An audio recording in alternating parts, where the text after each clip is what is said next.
I started to sew when I was really young, probably about 3 years old. And I loved dolls and I made doll clothes. And that led to garment sewing. I've always been a garment sewer. And I've done little projects ever since I started sewing when I was 3 years old. I took all the sewing classes that I could in 7th grade, all through junior high and high school, and then in college as well, from pattern making to construction.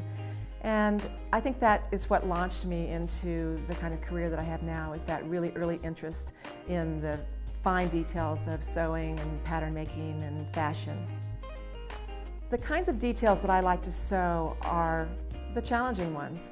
I love fine finishes. I love for the inside of my garment to look just as good as the outside, and sometimes even better.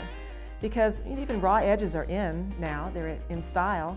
So I might put some raw edges on the outside of the garment, but then it's finally finished on the inside of the garment.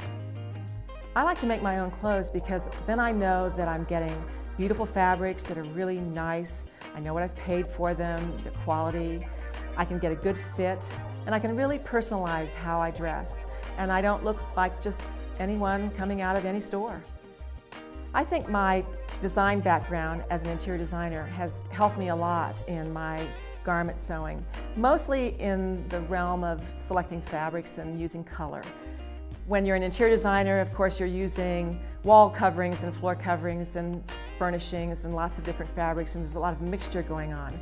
So when I buy fabric, I buy 2.5 yards, never 5. I never make the same thing out of the same fabric more than once. And I like to mix things. I like to mix patterns and textures, and I like to put some pretty unusual color combinations together. And I think that interior design background has given me the freedom to do that. Well, I love to teach sewing, and I do it all over the country. I go into fabric stores, sewing machine dealerships, trade shows, American Sewing Guild conventions, all kinds of venues. But I really like to teach, and there are really 2 reasons. I love to see people get better at something.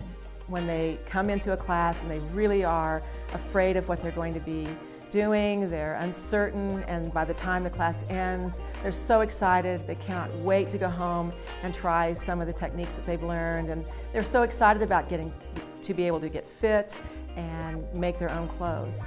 But along the way, I've probably learned more than they have, because I learn from what they need to know.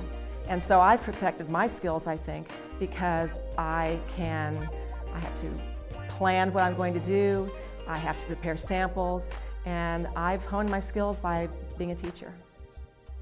Well, I try to sew a little bit every day, but sometimes I just can't do it.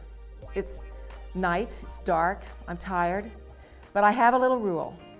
I put my toe over the threshold of my sewing room and at least walk into the room. Sometimes all I can do is wind a bobbin for the next day. Sometimes all I can do is clean off the table to get ready to sew tomorrow.